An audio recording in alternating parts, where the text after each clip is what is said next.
Hola, bienvenidos nuevamente aquí al taller de Muy Estoño.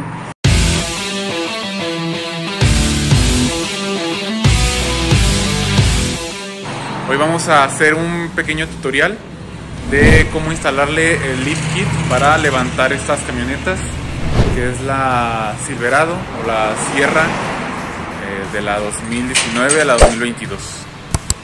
Entonces vamos a ir paso a paso para saber cómo es que se pone.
Aquí, como se pudo ver, la base al momento de sacarla pues salió hecho pedazos.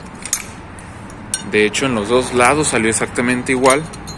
Este es el plástico que iba primero. Entonces aquí el resorte hizo tanta presión que rompió el plástico y luego nos rompió la base.